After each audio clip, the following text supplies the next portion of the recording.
तो आला इथं रातभर राहिला, यांना दुसऱ्या दिवशी रोडला गडला घेऊन गेला, तिथून आणून सोडलं त्याला. ते काय कर्ज निघालं नाही. म्हणे बाई मी 8-10 दिवसांनी येतो, परत करतो म्हणे फुटाणा. त्याच्या तो गाडीवर निघून गेला यांना इथं सोडून सनी.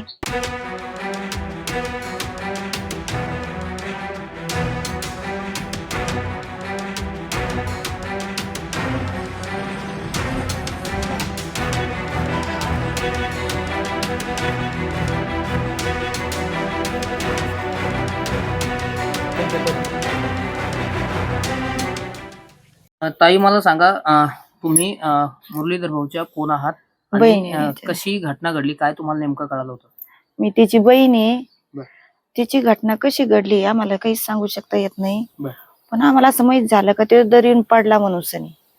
का तिघ पडले म्हणे, तिघाचा मृत्यू झाला त्यांचा जागेवरच. बर. मग आम्ही तिथं आलो, याला घाटीला आलो आम्ही. घाटीला आल्याच्या नंतर त्यांचे सगळे पाहुणे होते, त्यांची आई त्या सगळ्या होत्या तिच्यावाल्या. त्यांनी भरपूर शिव्या दिल्या मला. मी तरी गज बसले, मी काहीच बोलले नाही तिथं.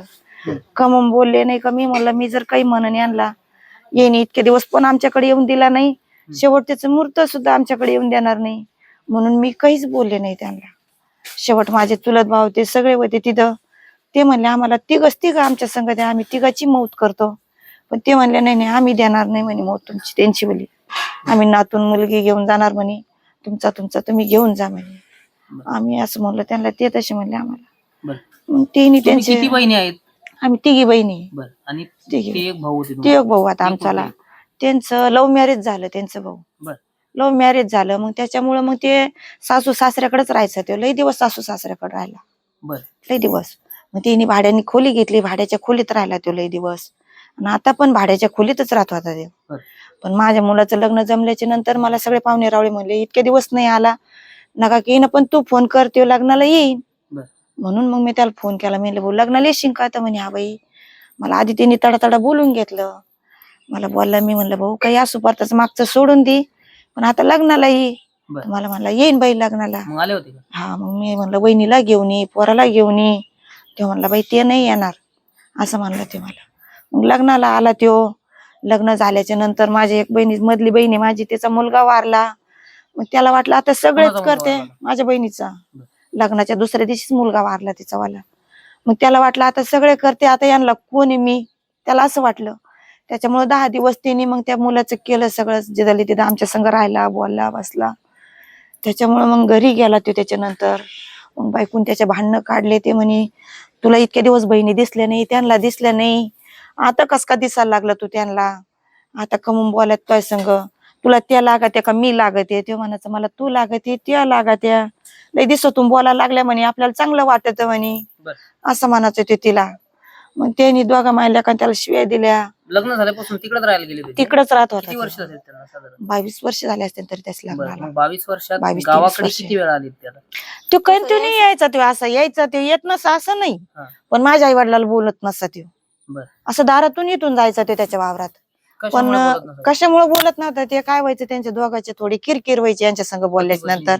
कमून किरकिर होत होती. माझे वडील म्हणायचे बाई तू भाऊ तू लग्न करू नको, ती शेतीतली पोरगी, ती आपल्या शेतीत काम करायची नाही, तू अशी खेड्यातली पोरगी कर. पण त्याला पसंत होती, तिने मनाने लग्न केलं. माझे आई वडील लग्नाला गेले नाही, काही नाही, फक्त बसून मला लग्नाला तिने आणलं होतं फक्त. ते म्हणे सगळे येणार लग्नाला, तू ये. मी त्याच्या लग्नाला गेलते फक्त, बाकीचे कोणीच लग्नाला नव्हते. मग ते लग्न झाल्याच्या नंतर मग ते तिकडच राहिले. मग माझ्या आई वडिलांचे आपण त्याला आणायला जाऊ बाई, येईन तो आपल्या घरी राहीन आपल्या तिथं. आम्ही दोघी बहिणी माझे वडील आम्ही आणायला गेलो. त्याला नाही येऊन दिलं. तो बी म्हणा मला नाही यायचं, तिच्या धाकाने म्हणाचा देव नको मला नाही यायचं. आता ही कालची जी घटना घडली परवा दिवशी, तुम्हाला घटना घडल्यावर माहित झालं की घटनेच्या आधी काही फोन वगैरे? काहीच नाही, फोनच नाही. तर आम्हाला त्याचा फोनच नाही आला त्या दिवशी, कसं नाही आला. करायचं तो, आम्ही खोटं बोलत नाही, आमचं जे खरं ते आम्ही ते खरंच सांगणार. आम्ही खोटं बोलू शकत नाही, आम्हाला खोटं पण बोलता येत नाही. आम्ही एवढं 4 महिन्यापासून आम्ही दोघं बहीण भावंड, तिघं बहीण भावंड, आम्ही अशी एकूणाला बोलायचो फोनवर. पण आमच्या घरी नाही आला तो. फक्त एक दिवस आम्ही तिघं बहीण भावंड आम्ही इथं आलो. इथं आलो, इथं मुक्कामाला राहिला. आई वडिलांपाशी म्हणलं आपण गेल्यानंतर आई बापाला चांगलं वाटेल तू आल्याबरोबर आमच्या बरोबर, म्हणून आम्ही 3 बहीण भावंड आलो, मुक्कामाला राहिलो. मग त्या दिवशी बी आता 15 दिवस झाले, तर मग ते माझ्या वडिला त्यांचं कर्ज माफ झालं. तो काय म्हणला, मला कर्ज काढितो मी आणि त्यांना कर्ज काढून देतो. मग मी म्हणलं तू जाय, त्यांचे काय बँकेत पैसे असते थोडेफार काढून आण आणि कर्जाचं करून घे तुझं कुठं ना तू. म्हणून तो आला इथं, रातभर राहिला. यांना दुसऱ्या दिवशी रोडला गडला घेऊन गेला, तिथून आणून सोडलं. त्याला ते काय कर्ज निघालं नाही, तर म्हणे बाई मी 8-10 दिवसांनी येतो, परत करतो म्हणे कुटाणा. त्याच्या तो गाडीवर निघून गेला यांना इथं सोडून सनी. मग बाकीच्या नंतर यांच्या संग फोनच नाही त्याचा 15 दिवसापासून. फक्त मग आमच्या संग फोन राहायचा त्याचा बोलायचा, बाकीचं काहीच नव्हतं. म्हणजे हे त्यांच्या घरात वाद होत होते हे सुद्धा ते आम्हाला काही सांगत नव्हता का आमचे असे वाद झाले का काही का काय. फक्त त्याला घराच्या बाहेर काढल्याच्या नंतरच मी असं बोलले झालं माझं तेच बोललं. ते म्हणला बाई मला तिने घराच्या बाहेर काढलं. मी म्हणलं कमून काढलं भाऊ, तर ते म्हणे बाई ती मला डायरेक्ट म्हणते त्या लागते का मी लागते तुला. मग तिने दोघा मायल्या काल मला भांडून शिवाय देव करून बाहेर काढून दिलं. पत्नी कधी गावाकडे आलेच नव्हते? नाही यायचे ते, पण इकडे घरी नव्हते येते. ती तिकडेच रोडला उभा राहायची, ते वावरात जायचं चक्कर मारून चालल्या जायचं. तिथं सहसा येतच नसं, उगा कधी मध्ये एखाद्या वेळेस तो रोड यायची. बरं आता बहीण भावाची भेट तुमची कधी झाली होती शेवटची? आता त्याला 1.5 महिना झाला. आम्ही इथं आलतो त्याला 1.5 महिना झाला. त्याचीच आमची गाठ भेट झाली तेवढीच फक्त. माझ्या मुलाच्या लग्नात त्या दिवशी 1 दिवस आणि आता 1.5 महिना झाला त्या दिवशी 1 दिवस, एवढीच गाठ भेट झाली आमची. आम्हाला वाटत तेवढीच भेट आमची त्याची वेळी, नाही तर परत भेट नाही आमची. आम्हाला वाटत त्याला त्रास होतो, कशाला त्याला त्रास होऊन द्यायचा. आमचा एकूणच एक भाव आहे, आम्हाला लांबून दिसतो तर आम्ही सुखी मानित होतो. आमच्या आई वडिलाचं आम्ही सगळं करायचो, त्याच्यामुळे आम्ही त्याला जास्त त्रास देत नसं, आम्ही काहीच नसं करीत. आमच्या आई बापाचं आम्ही सगळं करायचो. आणि त्या दिवशी सुद्धा बोलणं झालं आमचं त्याचं वालं, भाऊ तू काही करू नको आई बापाचं, फक्त या जाय त्यांच्या संग बोलाय जाय, राह जाय, बसा जाय, उठा जाय, काही करू नको, आम्ही सगळं करतो. माझं त्याचं एवढं पण बोलणं झालं त्याच्यासोबत. ते म्हणलं हा बाई हाय ना मी करीन ना, मला असं म्हणलं. ते तुमचं नाव? माझं शोभा राजेंद्र मस्के. तुमचं कुठलं गाव? माझं दहीगाव गाव आहे, पण आम्ही भेंड्याला राहायला आहे. संध्याकाळी 7-7:30 झाली ती. मग काय त्याच्यातून मग माहीत झाल्यावर मग ते येत होतं, आणत होते पाहुणे त्याला. इथं आणल्यावर मग माहित पडलं, तवर काहीच नव्हतं माहिती, दुसऱ्यांना सांगितलं नाही आणि आम्हाला माहित नाही. मग त्यांनी काय सांगितलं होतं नेमकं? कोणा त्यानं सांगितलं पाय मोडा म्हणून सांगितलं. पाय मोडला म्हणून सांगितलं? हा पोराचा. पण इथं दिसल्यावर तुम्हाला काय वाटलं सगळा तुमचा प्रसंग पाहून? मग काय असं पाहिलं तिथे सारे हेच गथोडं बांधून आणलं आपलं दर्शक. बरं. हा. तुमची शेवटची भेट कधी झाली तुम्हाला आठवतं का? कधी गावाकडे आले होते काय? मग आता 15 दिवस झाले गेला होता इथून तो. मग त्या इथं झाडझूड केली, राहिला रातभर राहिला. उजगाव मला कर म्हणून गडाला गेला, गडा काढायची म्हणून आम्ही पाहायला गेलो. मग ते कागदपत्र गोळा करा मग आम्हाला सांगितलं की करायला. दुसऱ्या रोजी आंबडला गेला, ते कागदपत्र आणले, दुसरे 2-3 बारे 2-3 आणले.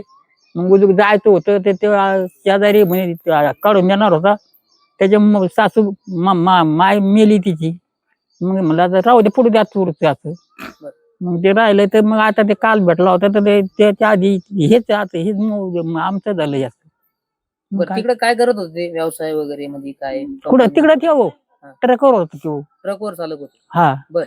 मग ट्रक चालित होता तर मग ट्रकवर राजीन त्या बायकोनं त्याच्या घरी काढून दिलं बाबल्या कानान बायकोनं. मग येऊ नको म्हणे. हा येऊ नको म्हणे. मग ते आपण तिकडे हॉटेलमध्ये खायचं आणि ते ट्रक मध्ये झोपायचं. तर मग त्याला आणखी मग काय नाही झालं तर मग ही घटना मग हे अशी केली आहे ना असं. मग पोरांना किती दिवसाला भेटायला यायची तुम्हाला? काय मला भेटायलाच नसतं, भेटायला येतच वावरात त्याचे वावर दिलं वाटून त्याला, त्याच्या वावरात त्या ठोक्यावाल्याकडे यायची तिथून आपलं जर असं चाललं जायचं. मला बोलत नसतं काही. मग काय असं आम्ही नाही बोलत तर नको बोलू. मग ते आपलं ते खायची आम्ही आंबलं तर लंगड मंगड करून आपलं खायचे आपलं. तुमचं नाव बाबा? दामू धोंडीबा चांदगुडी.